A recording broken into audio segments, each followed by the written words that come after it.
Hi! Welcome back to my YouTube channel, and for today's tutorial, ituturo ko sa inyo kung paano nga ba gumawa ng photo collage sa ating Canva app.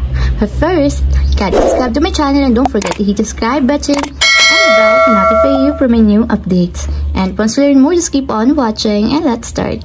So ayan guys, for today's video, i-open lang natin ang ating Canva app or yung ating Canva account.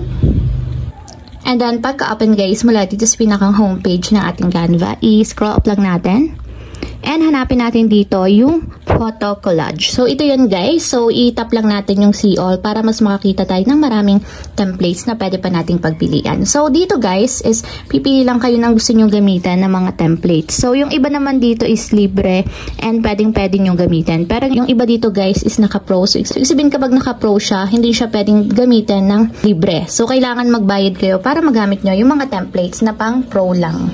So, pili tayo guys ng libre lang na template. So, for example, is itong template na to. Ito yung gagawin kong photo collage. So, tap nyo lang yung template.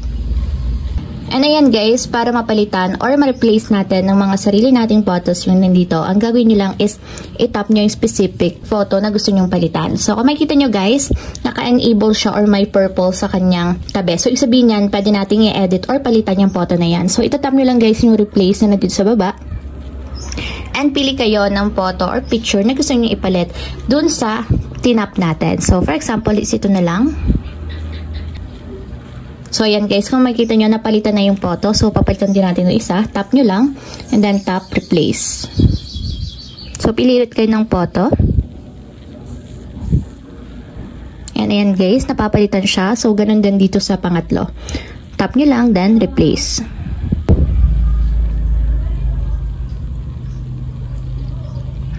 So, ayan guys, kung makikita nyo, napalitan na yung mga photo na pinili ko dito. So, ganun lang kasimple guys kung paano ba mag-edit or gumawa ng collage dito sa Canva. So, para naman ma-save, tap nyo lang yung save button nandito sa upper right corner.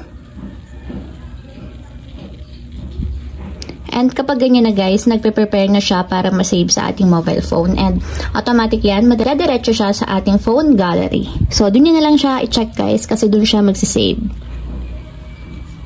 So, ayun lang guys, ganun lang kasimple kung paano nga ba gumawa ng photo collage sa ating Canva app. If you have a question, kindly comment down below and don't forget to hit the subscribe button and the bell to notify you for my new updates. And thank you for watching!